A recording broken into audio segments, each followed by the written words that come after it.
Kita sepakati dulu, kita memilih pembahasan untuk jadi orang apa? Kaya. Siap kaya? Siap kaya? Siap kaya? Takbir? Nah, mesti siap. Ingat-ingat rumus Nabi. Kaya itu gampang. Ya, itu kalimat Nabi. Kaya itu mudah. Yang sulit bagaimana mengelola kekayaan supaya Allah ridha. Oke, sekarang kita mulai. Waktu saya terbatas sedikit lagi. Sekarang saya turunkan ke sini. Ya, teman-teman, sekarang bagaimana Allah mengarahkan kita untuk berusaha sampai mendapatkan level yang tadi kita harapkan. Pertama, kita masuk dulu turunkan ke Quran surah ketiga ayat 14. Paling kanan agak ke bawah sedikit di mushaf standar. Zuyyina lin-nasi hubbus syahawati minan nisa'i wal banina wal qanatiril muqantarati minadh dhahabi wal fiddati wal khailil musawwamati wal an'ami wal harth. Ada ayatnya? Baik. Ini sama dengan kita semua. Zuyyina lin-nas, nas umum. Masih ingat tadi terjemahan kita? Semua manusia, kata Allah, itu umumnya senang untuk mendapati bagian berikut. Dihiasi, senang perhiasan. Senang tampil menyenangkan. Dengan bagian-bagian berikut. Pertama, kecenderungan manusia senang berkeluarga. Di hubbus syahawat di sini, itu maaf, jangan diartikan laki-laki ke perempuan saja. Termasuk perempuan ke laki-laki. Karena kecenderungan berkeluarga, itu dari dua arah. Jalannya ta'aruf. Ya, tak kenal maka ta'aruf, bukan tak sayang. Ya. Anda kenal istri tetangga kan tidak harus sayang. Ya. Tak kenal maka ta'aruf. Baik, pertama, manusia senang berkeluarga.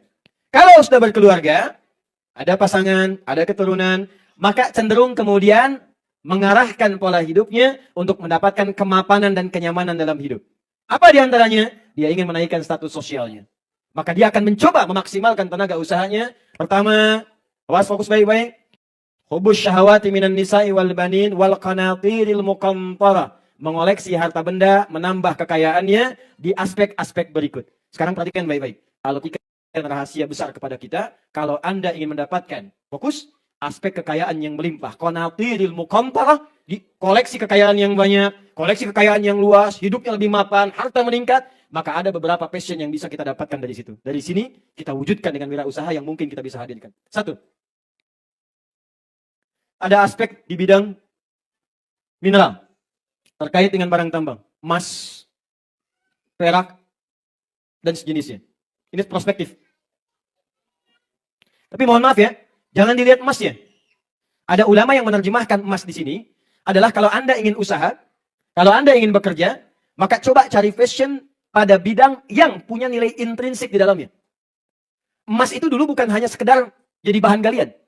Anda menggali menemukan bagian dari mineral. Ya, misalnya mohon maaf, temukan emas, temukan perak, sekarang ada uranium, ada nikel, ada macam-macam sejenis dari sini. Tapi yang paling menarik, emas itu dulu diberikan arahan banyak oleh Nabi, isyarat yang sangat banyak dalam hadis, sebagai barang yang punya nilai intrinsik tinggi. Artinya apa? Kalau Anda ingin coba cari peluang-peluang usaha, yang dengan usaha itu di dalamnya punya nilai yang tinggi. Yang nggak putus pada masa itu saja.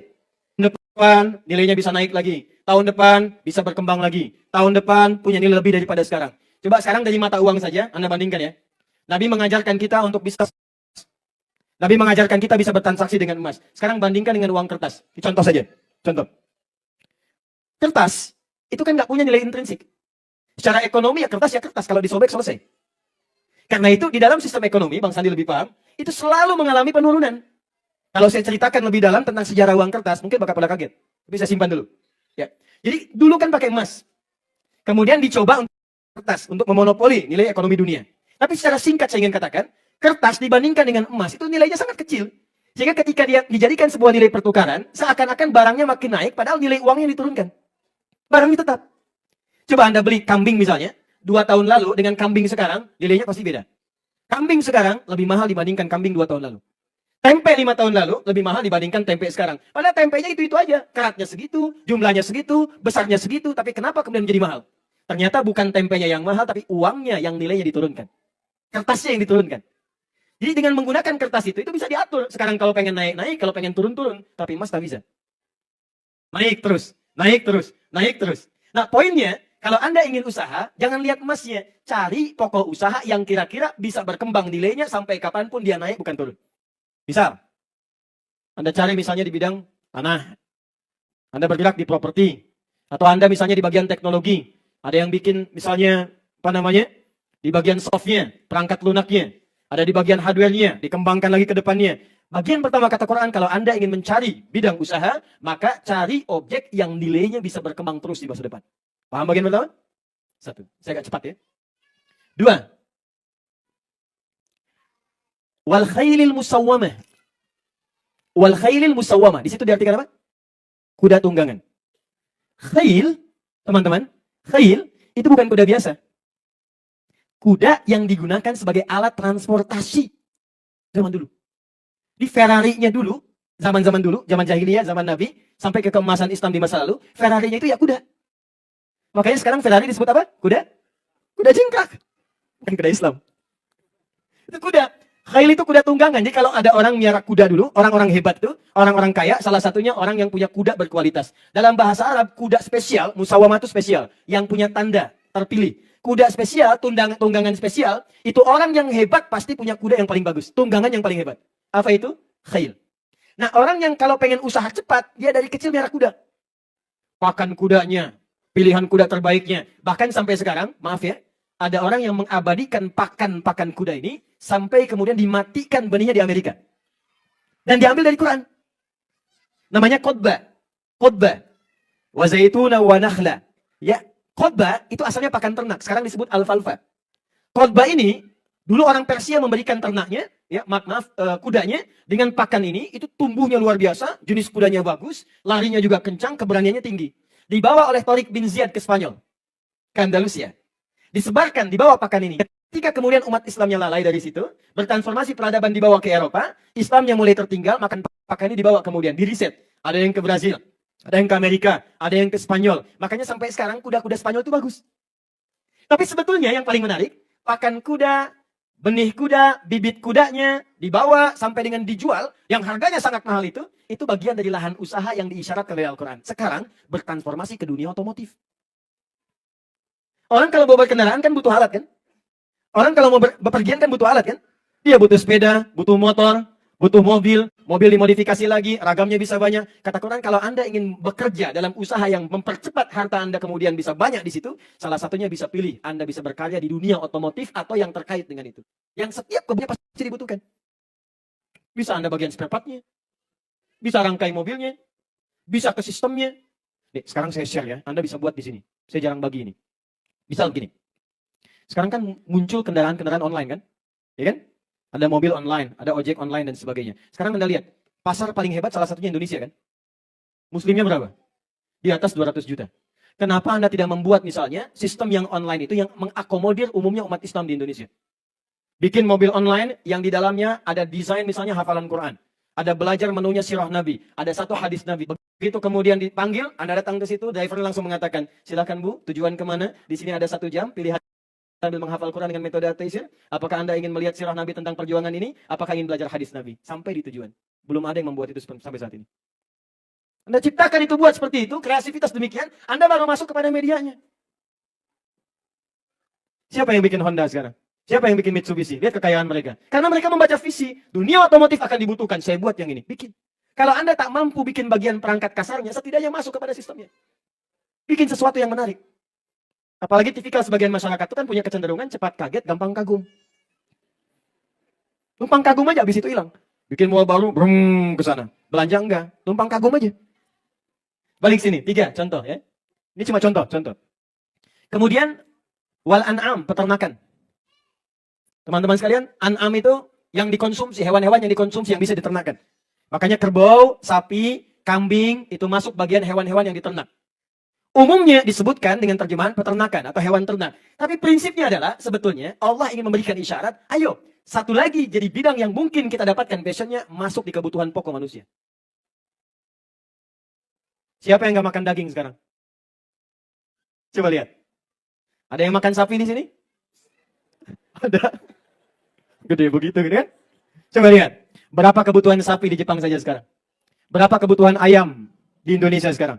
Saya punya teman pengusaha ayam. Satu kandangnya 45.000. Ya, 45.000 ayam. Sekarang didesain seperti hotel. Hotel ayam. Ayam nginep di hotel. Suhunya diatur. Oh, makannya diatur. Jam sekian lampu dinyalakan. Boom, makan semua. Dia punya 2 kandang, berarti ada 90.000. Itu baru kandang dia saja. Cuma 45 hari selesai. Bayangkan berapa kandang yang ada di Indonesia, kebutuhannya luar biasa. Sehari itu berapa ayam dieksekusi? Berapa ayam? Belum bebek. Bebek selamat, bebek kurang selamat, bebek yang macam-macam. Coba lihat. Ayam, bebek, kambing berapa, Cok? Ada yang bikin sate kambing, kambing guling, kambing diendapin, kambing macam-macam. Belum ke sapi, belum hewan kurban tiap tahun ada. Itu peluang. Jadi Quran menawarkan kalau Anda pengen cepat mengoleksi kekayaan, salah satunya coba cari yang passionnya kira-kira objeknya kebutuhan banyak orang. Kreatif kita cari. Nanti saat saya masuk kepada ide dasarnya saya turunkan lagi. Pernah dengar nggak? Kenal Abdurrahman bin Auf? Nah, qadarullah, Abdurrahman bin Auf ini pernah kaya, jatuh fakir. Maka ketika datang ke Madinah disambut oleh orang paling kaya di Madinah yang sudah muslim. Dan dia tahu hukumnya, dia tahu passionnya. Ya. Kebiasaan orang kaya itu kan punya kebiasaan yang beda dengan orang yang belum kaya. Ini levelnya level tinggi, turun ke bawah. Aku khawatir punya tekanan dalam hidupnya. Dia salah baca, dia lupa bahwa Abdurrahman bin Auf sudah mendapatkan training dari Nabi selama 12 tahun. Bahkan fase 13 tahun itu hijrah ke Madinah. 13 tahun training dari Nabi. Maka beliau tawarkan, akhil karim, lihat kalimatnya. Sami'tu annaka kunta ghaniyan. Aku dengar dulu engkau pernah jadi orang kaya. Kalau engkau ingin kaya lagi, khudh nisfa mali. Allah. Ambil setengah kekayaan saya. Aku dengar engkau ditinggalkan istrimu. Kalau ingin menikah lagi, pilih perempuan paling cantik di Madinah. Aku fasilitasi walaupun itu bagian dari kerabatku. Lihat nih jawabannya. Lihat jawabannya. Jazakallahu khairan. Semoga Allah berikan pahala kepada Anda. Arini ainal aswaq. Ini yang mau saya tanamkan di kesempatan kali ini. Semoga Allah berikan pahala kepada Anda atas kebaikan Anda tawaran ini. Orang paling kaya di Madinah nawarin setengah harta saya ambil. Kalau dia punya aset 10 triliun, 5 triliun ambil deh. Luar biasa. Tapi jawabannya apa? Semoga Allah berikan pahala kepada Anda. Perhatikan baik-baik. Arini ainal aswaq. Cukup tunjukkan padaku di mana pusat bisnisnya. Tunjukkan padaku di mana pasarnya. Tunjukkan padaku di mana objek niaganya. Di mana pusatnya. Karena ternyata sebelum berangkat ke Madinah dibekali oleh Nabi dengan pendidikan sholat. Nanti lain waktu kita bahas dengan lebih dalam. Ternyata sholat itu dari gerakan sampai bacaan. Itu ada maknanya teman-teman. Termasuk berdiri, tegak ini, kan diatur. Kenapa tegak begini? Kenapa kakinya lebarnya diatur? Tidak terlampau lebar, tidak terlampau sempit. Itu ada aturannya. Di antara kaitannya dengan pola hidup kita. Kalau Anda masih mampu menegakkan diri, jangan gantungkan hidup Anda pada orang lain. Ini yang diambil oleh Bung Karno dengan kalimat berdikari. Berdiri di atas kaki sendiri. Para ulama kita dulu dekat dengan para umarah. Ya. Hasan itu kan sering. Rahimahullah, surat menyurat dengan Bung Karno. Berikan gambaran. Pemimpin kita dulu sering. Sampai sekarang, alhamdulillah. Beri masukan. Sampaikan. Tegakkan dirimu, jangan gantungkan hidup pada orang lain. Apa yang? Maka dipakailah kemudian ajaran-ajaran Nabi dengan bakat passion management yang beliau tahu. Dibidik oleh beliau, satu di antara turunan ini, beliau masuk pada yang ketiga. Orang Madinah kebutuhan kambingnya banyak. Maka di situ jadi penyalur. 3 bulan pertama. Jadi penyalur kambing, ambil dulu dari pusatnya, salurkan, dapat bagian bonus tambahan dari situ, modalnya dikumpulkan, beli kambing lagi. Kambing kan cepat beranaknya. Beli kambing 2, sudah beranak. Ya, dipakai lagi itu sambil nyalurkan, dia naik. Tuh, saking dahsyatnya, bayi kaget. Jadi sambil nyalurkan, yang ini tumbuh. Apa yang terjadi teman-teman sekalian? Cuman setahun dengan bakatnya ini dan dikembangkan kepada unit bisnis yang lain. Jadi ketika maju di sini, pelajari passion yang lain, dia kembangkan yang lain. Setahun jadi orang paling kaya di Madinah. Yang kapaknya tadi sudah terbuat dari emas. Satu kali Madinah goncang. Dok. Ada apa ini semua keluar? Ternyata di luar sudah ada kafilah 600 unta. Yang di atasnya semua setiap untanya isinya berupa mutiara, emas, perak dan sebagainya. Kalau sekarang 100 truk, di dalam setiap truk ada kumpulan emas, mutiara, perak, macam-macam. 600 truk. Punya siapa? Abdurrahman bin Auf. Begitu Madinah heboh, Aisyah berkomentar radhiyallahu ta'ala anha. Aku dengar Nabi pernah menyampaikan Abdurrahman bin Auf masuk surga dengan merangkak. Merangkak itu maksudnya, maaf, bukan merangkak begini. Ya, hisabnya hartanya banyak.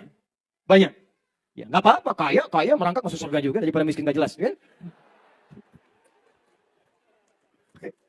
Sini. Masuk surga dengan merangkak, maksudnya apa? Scanningnya mungkin agak lama nih, karena banyak. Karena ingin ke surganya cepat, kata Abdurrahman bin Auf, itu yang banyak, itu yang 600, aku sedekahkan semua untuk orang Madinah. Sampai dari situ punya kebiasaan, membebaskan utang, bebaskan ini. Tapi beliau untung aja. Nanti kalau kita mau belajar lebih detail, bagaimana pola usahanya, itu lebih dahsyat. Beliau tidak pernah mau kredit, tunai. Tapi saya nggak mampu. Kalau nggak mampu, nggak usah beli, ini saya kasih gitu. Dan sekarang yang pakai, teman-teman kita yang dari Cina, rumus itu. Walaupun cuma untung 50.000, 5.000 rupiah, 3.000. 3.000 itu kan untung 1 juta barangnya, kalikan. Pola itu dipraktekkan Abdurrahman bin Auf. Saya lompat-lompat sedikit ya. Jadi ini poinnya. Kalau kita bisa lihat lagi yang keempat, sekarang ini kita butuhkan, terutama di Indonesia. Teman-teman bisa riset dari sekarang. Ya. Wal harf. Pertanian, perkebunan. Perkebunan. Kalau ini, maaf ke hewani, ini kena bati. Ini pangan, ketahanan pangan. Sekarang semua negara ingin bergerak ketahanan pangan. Kalau Anda mau riset, Anda keluarkan ayat-ayat Quran. Ini sekarang kami sedang mengembangkan riset di Indonesia. Beberapa riset yang dikeluarkan dari Al-Quran dikembangkan dan itu sangat bermanfaat. Salah satunya ke pencapaian wirausaha ini. Teman-teman, di Quran itu ada banyak ayat yang memberikan kepada kita isyarat akan kebutuhan manusia. Saya mau tanya gini, yang menciptakan manusia siapa? Allah. Sekarang Allah kasih informasi, ini kebutuhan pokok manusia. Dikasih informasi 15 abad yang lalu, kenapa nggak kita kumpulkan sekarang? Dan ternyata sekarang sebagian orang ngembangkan, dan yang ngembangkan kebanyakan non-muslim. Kita yang punya teorinya. Tapi jangan salahkan teman-teman non-muslim, karena mereka mau ngembangkan. Itu kompetisi. Kita yang harus bergerak untuk meriset, kembangkan lagi. Nggak ada masalah di situ. Tuh, sekarang, mohon maaf ya. Apa yang paling dibutuhkan makanan pokok sekarang di komunitas masyarakat kita? Ya, kita mungkin beras. Lihat, teman-teman sekalian. Kebutuhannya kan didorong oleh syariat agama. Ada kebutuhan zakat, ada kebutuhan untuk Idul Fitri, ada zakat fitri. Pasti yang diambil makanan pokok. Itu baru zakat. 200 juta orang mau zakat dari makanan pokok. Apa Anda kira beras akan bertahan? Kenapa Anda tidak coba kembangkan kurma? Saya share satu ayat dengan kakak saya. Dia riset kurma. Dia kerjasama dengan kawannya peneliti di sebuah kampus. Dia kemudian datang ke Thailand, dia kembangkan sampai sekarang jadilah kurma tropis itu. Di Indonesia. Cuman sebagian ada yang salah menggunakan. Itu tadinya riset dari Quran. Ada isyarat di Quran, nih jenis kurma yang seperti, karena kurma banyak. Ada kurma misalnya yang setengah matang disebut balha. Ini kegunaannya begini. Ada kurma rutob. Ya, kurma rutob ini sering salah persepsi. Sebagian orang hanya tinggal dimakan untuk menambahkan daya glukosanya saja, untuk menambah energi. Padahal kurma ini bagus untuk ibu yang sedang mengandung. Ya, karena mempermudah untuk kelancaran persalinan. Ada yang sekarang dikembangkan. Dahsyatnya kurma tropis, dia tidak mengalami balha, tapi langsung masuk kepada kebutuhan pokok. Jadi begitu dia didapatkan, gak usah dimasak lagi, itu langsung buahnya seketika jadi makanan pokok. Dia nggak melewati proses balha. Tuh, riset. Belum ada yang lainnya lagi. Di poinnya apa? Kalau Anda ingin mendapatkan poin-poin tertentu sebagai bagian dari inspirasi untuk berwirausaha, kata Quran, cari bidik komoditi-komoditi yang sekiranya banyak orang membutuhkannya. Bikin visi yang dalam, buat visi yang jauh. Nah, ini baru sampai contohnya. Setelah passionnya didapatkan, Anda pilihkan, maaf, saya ingin bergerak di bidang ini saja. Baik di barang tambang atau mineral. Air saja sekarang lihat. Sekarang pertentangan di bidang air sudah tinggi sekali. Di pasal 33, ya, bumi, air, dan isinya dikuasai oleh negara, dan diperuntukkan, ya, sebesar-besarnya untuk kemaslahatan bangsa atau masyarakat. Sekalian kan, maaf ya, bumi, air, kenapa air disebutkan di situ? Bagian mineral. Dan air porsinya banyak disebutkan dalam Al-Quran dibandingkan dengan daratan. Sekarang siapa yang bikin air kemasan tuh? Coba Anda bayangkan. Kenapa Anda tidak bikin misalnya, Masya Allah, air Ar-Rayyan. Ar-Rayyan itu kan pintu bagi orang puasa. Maksudnya kalau mau buka pakai air ini. Bikin teknologi Anda. Kembangkan lagi. Anda bikin pakaian. Orang sholat pasti pakai pakaian. Sarung, bikin sarung. Anda bikin terapan sekarang. Sarung anti banjir. Maksudnya bagaimana kalau banjir naikin ke atas? Pokoknya Anda carilah, ya. Dari sini ya mau yang mana pesan yang mau Anda gerakan? Apakah yang di bidang ini, apa otomotif, apa yang pokok-pokok, intinya yang orang banyak butuhkan, yang mempercepat sekiranya ketika Anda geluti itu, pundi-pundi kekayaan bisa bertambah, harta Anda bisa bergerak dengan cepat. Bidang itu bisa dikembangkan jadi unit-unit yang lainnya. Nah sekarang, kalau passionnya sudah ketemu, bagaimana cara memulainya? Saya agak cepat sedikit ya, saya tinggal 8 menit lagi. Saya cuma dapat 90 menit, ya. Jadi kalau agak kurang, panitianya sebelah sana tuh. Saya agak cepat, lihat sini. Nah ini tahapan yang paling pentingnya. Ustaz, saya sudah pilih. Saya akan bergerak di bidang yang ini saja. Saya yang ini saja. Saya yang ini saja. Saya yang ini saja. Anda silahkan tetapkan dari sekarang. Sekarang setelah ketahuan bagaimana cara menjalaninya. Pelan-pelan. Pindah ke Quran surah 98 ayat 5. Sudah? وَمَا أُمِرُوا إِلَّا لِيَعْبُدُوا اللَّهَ مُخْلِصِينَ. Tidaklah kalian semua diperintahkan kecuali menjadikan sebagai ibadah dengan ikhlas karena Allah. Yang pertama, kalau ingin memulai usaha ini, saya mau tanyakan sebentar. Rizki siapa? Yang punya harta benda siapa? Yang maha kaya siapa? Maka pesan Al-Quran, luruskan dulu niat sebelum bekerja, semua lakukan karena Allah. Nanti Allah akan mudahkan. Sekarang Anda pengen kaya, tapi Anda jauh dari yang maha kaya. Bagaimana bisa dapat kaya? Anda pengen harta, tapi bermusuhan dengan yang punya harta. Bagaimana bisa mendapatkan harta? Karena itu langsung ayat ini nanti ditafsirkan dengan ayat lain yang lebih dahsyat. Itu ada di Quran surah 61 ayat yang ke-10. As-Saff. Quran surah As-Saff ayat 10 sampai 13.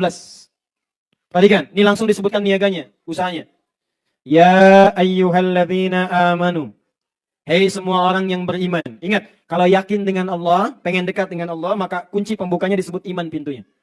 Makanya semua orang yang yakin dengan Allah, dia bersyahadat dulu. Bukankah kalimat pertama syahadat, asyhadu an la ilaha, yakin dengan Allah. Kalau sudah bersyahadat, disebut beriman. Panggilan Qur'annya berubah dari ya ayyuhan nasu menjadi ya ayyuhalladzina amanu. Perhatikan baik-baik. Ya ayyuhalladzina amanu. Hei semua orang yang beriman kepada Allah. Hal adullukum ala tijaratin tunjikum min adzabin alim. Mau nggak kata Allah, aku tunjukkan pada kalian cara berniaga terbaik yang akan membebaskan kalian dari perasaan sulit yang dalam. Dari perasaan tersiksa ketika menjalaninya.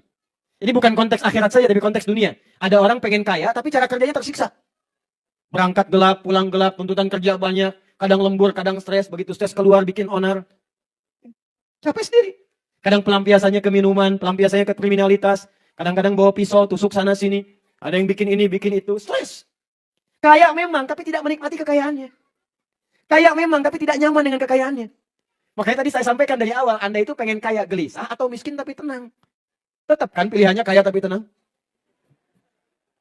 Jadi kata Allah, nih kalau Anda ingin kaya dan tenang, Anda ingin kaya tak tersiksa dalam pekerjaan, aku tunjukkan jalan pertamanya untuk mendapatkan itu semua. Tijarah itu bisnis. Usaha. Apa jalannya? Teruskan ayat 11-nya. Tu'minuna billah. Kamu yakin dulu dengan Allah.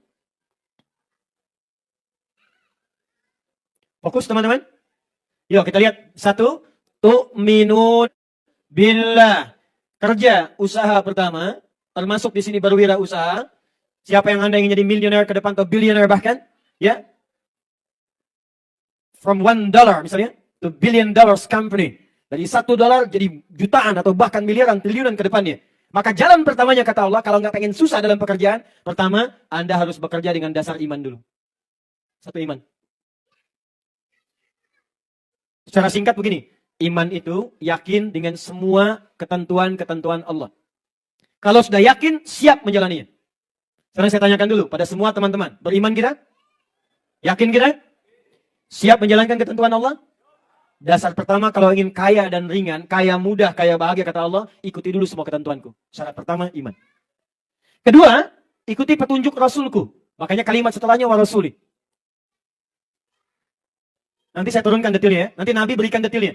Kalau pengen ini, begini. Kalau usaha begini, begini. Tinggalkan yang ini, kerjakan yang ini. Halnya seperti ini. Ada semua lengkap. Kedua, detailnya lihat pada petunjuk Rasul. Oke, sekarang kita turunkan. Bagaimana cara memulai pekerjaan dengan iman tadi? Buka Quran surah kedua ayat 172. Al-Baqarah 172.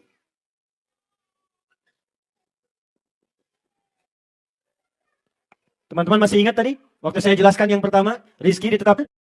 Langit diturunkan kemana? Cara meraihnya dengan apa? Usaha kerja kan? Al-Baqarah 168 tadi panggilannya An-Nas atau Amanu. Nas kan? Ya ayuhan nasu. Sekarang kita ingin naik, pindah levelnya. Dari manusia biasa kepada orang beriman. Maka ayat ini dirubah oleh Allah, kalimatnya pembukanya dari nas menjadi ya ayyuhalladzina amanu. Karena kita sudah komitmen bekerja dengan dasar iman. Buka Quran surah Al-Baqarah ayat 172. Ya ayyuhalladzina amanu. Hei semua orang sekarang yang sudah beriman. Yakin dengan semua ketentuan yang akan aku berikan kata Allah. Kulu. Walaupun sudah beriman, tetap mesti kerja. Usaha. Nah, sekarang perhatikan baik-baik. Di sini rahasianya. Ini tidak banyak orang mengetahuinya. Kulu min tayyibati ma razaqnakum. Bandingkan dengan Al-Baqarah 168. Di 168, kulu mimma fil ardi halalam tayyiban. Kalau belum terbayang, saya tuliskan sekarang, Anda lihat rahasia besarnya. Tapi ingat ya, maaf ya, iman ya, bukan akal. Iman tuh yakin dulu, hikmah datang. Kalau akal nanti ditanya dulu, kalau belum rasional, belum logis, nggak mau diikutin. Ingat, kita ini terbatas. Semua tubuh manusia terbatas. Pandangan Anda terbatas. Yang dekat terlihat, jauh kecil tak terlihat. Pendengaran terbatas, sekian hertz tak terdengar oleh kita. Awas hati-hati. Ini kalau mata Anda terbatas, telinga Anda terbatas, kenapa akal Anda nggak mau terbatas? Semua yang melekat pada kita pasti terbatas. Karena itu, kalau ada yang belum bisa ditangkap oleh akal, kita tangkap dengan iman, maka hikmah akan datang. Sekarang perhatikan perbandingannya. Saya tuliskan di sini. Satu, yang ayat 168. Ya ayyuhan nas. Ini 172 imannya dipakai. Ya ayyuhalladzina amanu. Perhatikan, yang ini nas, ini amanu. Dan amanunya dibuka dengan alladzina. Disebutkan 1080 kali dalam Al-Quran yang mencakup semua tanpa kecuali.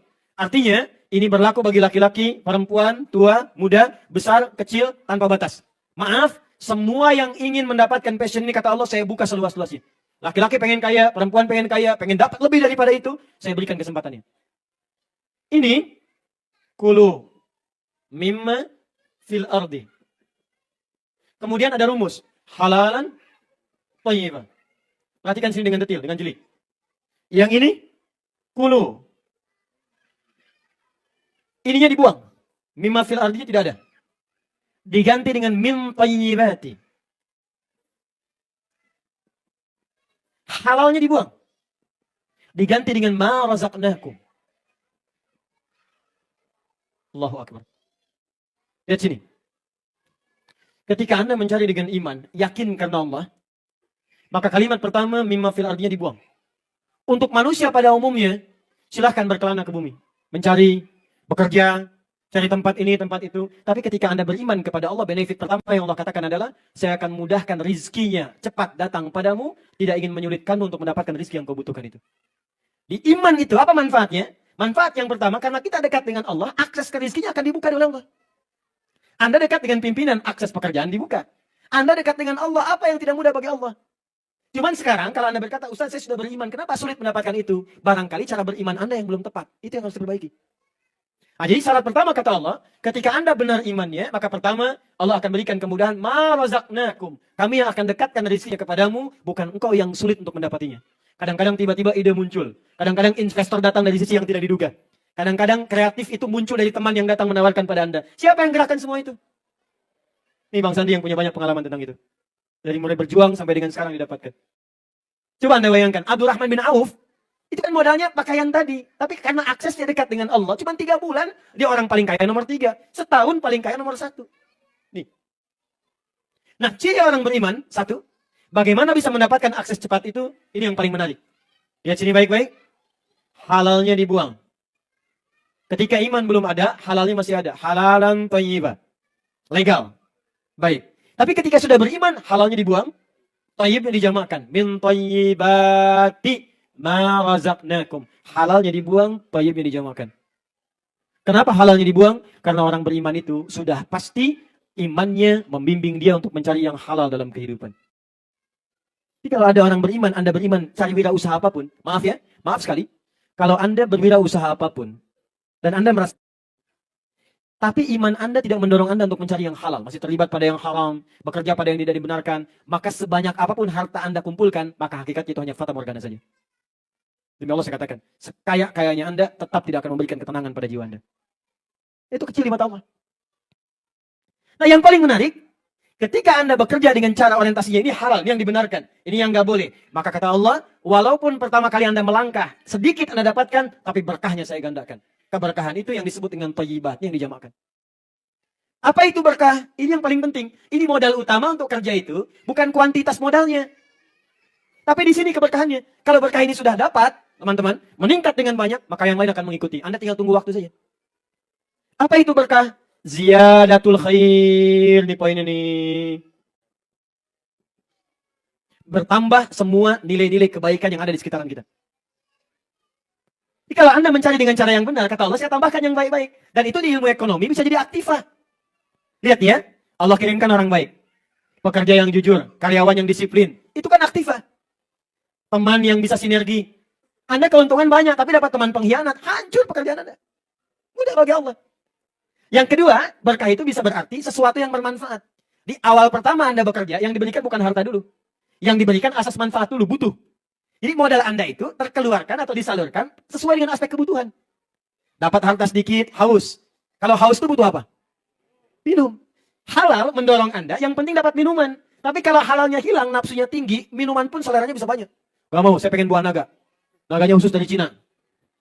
Gak mau, saya pengen ini. Gak mau pakaiannya pengen yang begini. Itu yang bikin sulit dalam kehidupan. Makanya orang-orang hebat itu, walaupun modalnya sedikit, tapi karena berkahnya banyak, Maka yang didapatkan peningkatannya cukup tinggi. Naik, naik, naik, naik, naik. Awal-awal modal sedikit, waktu tak lama, baru harta kemudian datang. Ya, dengan apa yang tidak digambarkan sebelumnya. Terakhir, sebagai penutup. Apa yang diharamkan oleh Allah, ini yang kita jaga. Kalau, maaf ya, kalau aplikasi, ini Bang Sandi lebih, ilmunya lebih daripada saya. Tapi kalau tatanan teoritis, dasarnya, ini yang harus saya tanamkan. Jangan sampai gini, pohonnya tinggi, tapi akarnya nggak kuat. Sehingga ketika diterpa angin yang kencang, goyahnya langsung dahsyat. Ya, satu, baik. Saya tinggal 2 ayat lagi. Baik, 1 ayat, 1 hadis. Saya kembali ke hadis dulu, turunkan. Apa saja yang dihalalkan oleh agama, dan diharamkan saat mulai akan berusaha. 1.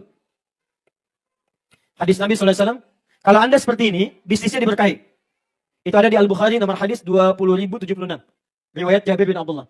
Al-Bukhari, nomor hadis 20.076, riwayat sahabat Jabir bin Abdullah. Rahimallahu rajulan samhan idza ba'a wa idza ishtara wa idza iqtada. Allah akan merahmati, memberkahi seorang pengusaha, seorang wirausahawan, seorang pebisnis, seorang pedagang. Samhan idza ba'a wa idza ishtara wa idza iqtada. Yaitu orang yang menjalani proses niaganya sesuai dengan ketentuan Allah, memudahkan bagi manusia saat dia membeli, saat dia menjual, dan saat dia menagih utang yang dia pinjamkan kepada orang-orang sekitarnya. Seperti apa orang-orang ini? 1. Menjauhi khida'un. Semua unsur penipuan. Jauhi yang menipu. Termasuk, maaf, sekarang dilebarkan oleh para ulama, termasuk, maaf sekali, mungkin ini kurang menyenangkan. Maaf ya. Mengikuti lelang atau tender-tender dengan sifat-sifat yang menipu. Menawar dengan harga tertentu padahal nggak beli. Hanya untuk menaikkan harga saja supaya orang beli lebih tinggi. Manipulatif. Ya, saya beli sekian, ayo siapa lagi? Sekian, saya sejuta yen, saya 2 juta yen, saya sekian yen. Padahal cuma orang-orang yang dipasang saja. Supaya yang lainnya menaikkan harganya, menaikkan tawarannya. Maka ini masuk dalam kategori khidah. Bisa masuk ke online, awas hati-hati. Online berubah dari khidah menjadi gharar. Misal, masang barang, fotonya bagus, kualitasnya kayaknya bagus, tiba-tiba speknya datang tidak seperti apa yang diharapkan. 3, riba. Ini banyak sekarang. Ayo pelan-pelan berpindah. Ini sudah janji Allah. Quran surah kedua ayat 275. Wa ahallallahu al-bai'a wa harrama riba. Kalau Anda ingin jual beli, ingin wirausaha, Allah akan kasih bimbingan. Tapi kalau Anda berbuat riba, kata Allah, Allah akan hancurkan itu. Baik itu sekarang atau nanti saat Anda kembali kepada Allah Subhanahu wa taala. Pindah. Pelan-pelan. Ya, jadikan jembatan. 3, yang terakhir, ini riba babnya luas ya. Ada detailnya. Jadi Anda jangan juga, maaf, terlalu ekstrim mengambil langkahnya, hati-hati. Ini ada turunan-turunannya. Nanti ada terkait dengan permodalan, ada terkait dengan barangnya, ada dengan transaksinya. Jangan disimpulkan cepat karena nanti ada turunan-turunannya. Saya hanya sampaikan umumnya dulu. Yang terakhir, yang keempat, awas. 1 khidah tadi, yang kedua gharar, yang ketiga riba, yang keempat, maaf, jual beli barang-barang atau objek yang langsung diharamkan oleh Allah dan Rasulnya. Komoditi haram. Maaf ya, maaf. Semua benda yang diharamkan. Misal ada binatang. Apa binatang yang diharamkan? Misal Anda jualan itu misalnya. Ya, itu lebih baik ditinggalkan. Pindah kepada yang lain. Ada bab yang membolehkan. Ada bab. Misal, Anda sedang tidak ada pekerjaan lain. Yang ada cuma jualan itu. Tapi itu pun di tempat orang yang makan daging itu. Bukan umum yang ada muslimnya. Cuma dalam keadaan yang sangat darurat. Gak ada pekerjaan lain. Sebab pasti resikonya panjang. Bersentuhan, megang, melihat, ini, najisnya, macam-macamnya dan sebagainya. Menyulitkan Anda sendiri. Anda mau sholat susah, ya bersihnya juga tidak mudah dan sebagainya. Kalau tidak ada pilihan-pilihan lain, hanya itu dulu, maka jadikan sebagai jembatan untuk mencari pekerjaan lain lebih baik. Paham? Maaf, yang diminum apa yang haram? Semua bentuknya. Semua bentuknya. Semua bentuk santika, awas, hukumnya haram. Jangan jualan ekstasi, jangan jualan sabu, ya, jangan jualan khamar, jangan jualan yang macam-macam, termasuk, maaf, baik pengedarnya, peraciknya, penyalurnya, salesnya, macam-macamnya. Selesai. Awas yang sekarang banyak berlaku nih, di properti agen-agen sering khidah terlibat di sini. Banyak nih di sini, gharar. Nawarkan ini, nawarkan sales begini, ternyata tidak seperti speknya. Ya. Janjian kemudian dengan dealer, ya, dengan leasing, dengan macam-macam, naikkan sekian, padahal ada unsur ribanya misalnya. Ya. Kalau Anda pakar matematika, sebetulnya lebih untung bisnis murni dibandingkan riba. Riba itu nggak ada untungnya. Nih lihat ya, Anda jualan pakai riba. Dari 2 juta misalnya, modal. Kemudian dijual. Setiap Anda telat sedikit dalam jangka setahun bayar jadi 2.200.000 misalnya. Keuntungan berapa? 200.000. Sekarang Anda jualan kambing, langsung aja nggak usah pakai ribanya. Walaupun cuma sedikit misal, setiap 1 kambing 1 juta, modal tadi 2 juta. 1 kambing 1 juta, ambil 100.000. Jelas? Baik, sekarang Anda kembangkan itu. Belikan dari situ 1 juta. Kemudian jual yang kedua, dapat berapa? 2 juta. Untung berapa? 100. 2 juta berapa? 2 juta 200 ribu. Itu satu kambing. Kalau Anda punya banyak kambing dalam waktu yang sama. Dalam waktu yang sama. Misal, Anda punya 20 juta. Kalikan lagi 200 ribu. Dapat berapa? Belum kalau berkembang lagi. Kalau saya detilkan lagi, nanti saya jabarkan persamaan matematikanya. Riba sekian, untung sekian. Demi Allah saya katakan, perbandingannya jauh sekali. Ini orang yang bergerak di riba itu seperti orang bodoh. Saya katakan orang bodoh. Kenapa? Karena menyulitkan diri sendiri, merugikan konsumen, memunculkan perselisihan, munculkan madarat, bisa jadi ada tindakan-tindakan kriminal, dan pada akhirnya tidak pernah ada kekayaan yang abadi. Selesai. Saya tutup terakhir. Quran surah 3 ayat 142. Ini penutupnya dan saya selesai di sini. Paling kiri sebelah atas.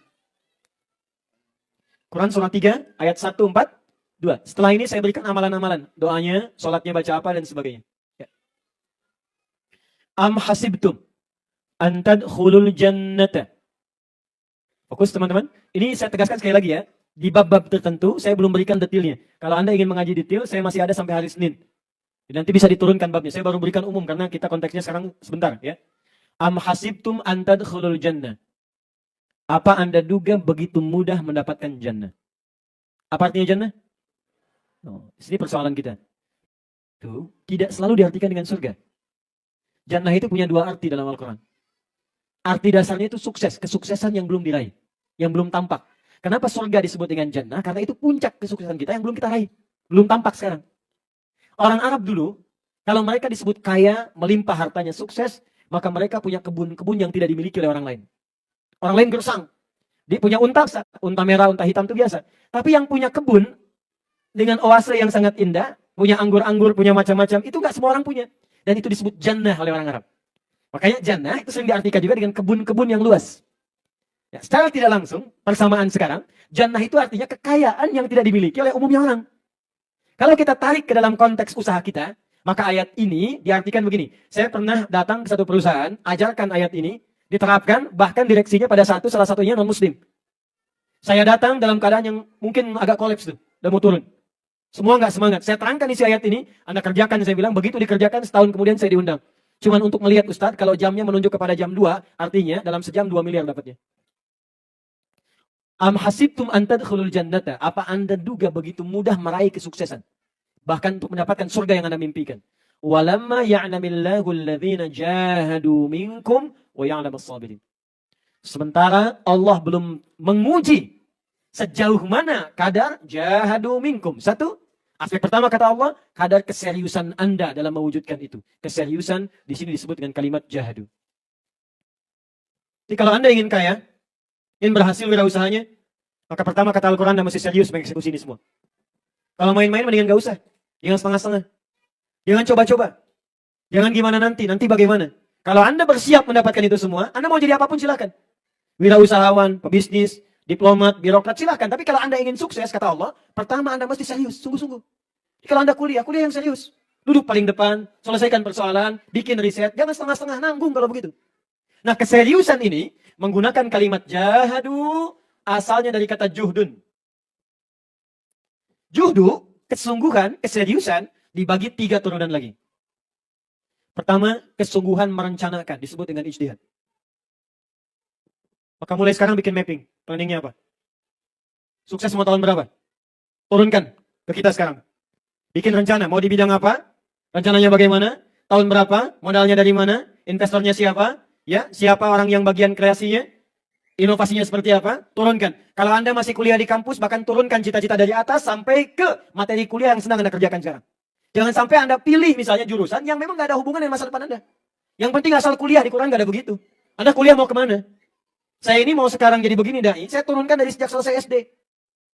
Ke depan saya mau jadi ulama, ahli Quran begini. Maka semua diarahkan. Sekolahnya ke sini, SMP ke sini, SMA ke sini.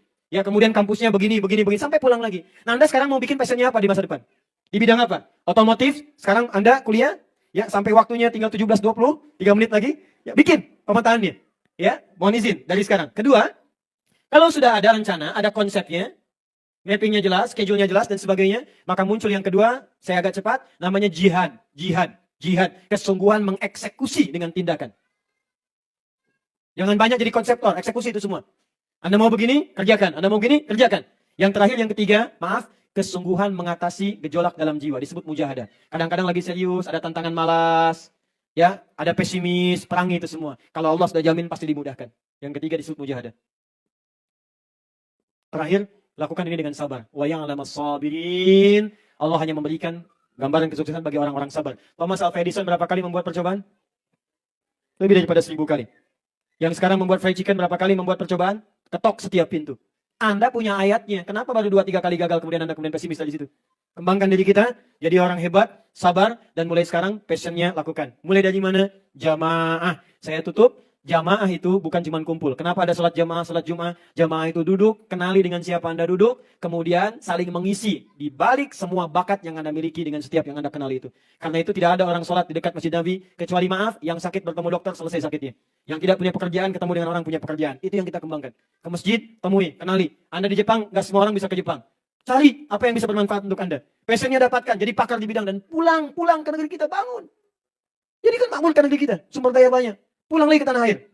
Bangun negeri kita, Sabang sampai dengan Merauke. Luas, 13.677 pulau. Gak semua orang dapat. Saya ke Abu Dhabi untuk dapat 1 pulau, triliunan rupiah. Kita punya 13.677. Itu belum termasuk Pulau Gebang, Pulau Gadung, pulau-pulau yang lain. Ya. Jadi ayo, mudah-mudahan Allah berikan keberkahan untuk kita. Saya sampai di sini. Ya. Saya cuma motivasi saja, ayatnya sudah saya turunkan, dalilnya sudah Anda dapatkan, janjinya sudah Anda terima, contohnya juga sudah ada, bahkan sebagian yang real juga ada di samping saya, ada Bang Sandi di sini. Dan singkatnya, kita berdoa kepada Allah Subhanahu wa taala, semoga dengan apa yang telah kita dapatkan dilancarkan dan dimudahkan oleh Allah Subhanahu wa taala. Baik, sebelum kita berdoa, saya mau tanya kembali, siap jadi kaya? Siap jadi kaya? Siap jadi kaya? Siap jadi wirausahawan yang bermanfaat? Baik, maka saya tutup dengan sebuah ayat. Apa perbedaan wirausahawan yang beriman dengan yang belum beriman? Quran surah ke-28 ayat 77. Wabtaghi fima atakallahu daral akhirah wa la tansa nasibaka minad dunya. Kalau kamu sudah kaya, kata Allah, jadikan hartamu untuk mencari surga yang telah engkau impikan itu. Karena itu Allah turunkan ayat sedekah, ayat infak, ayat zakat, supaya Anda gunakan harta pada yang dibenarkan oleh Allah Subhanahu wa taala. Kalau cuma kaya dan fashion saja, sudah ada korun. Jangan bersaing dengan korun, karena Anda tidak akan tenang untuk selamanya. Cukup kita mendekat kepada Allah, kita awali dengan doa. Mudah-mudahan dengan doa ini, semua pekerjaan kita diberkahi dan dimudahkan oleh Allah Subhanahu wa taala.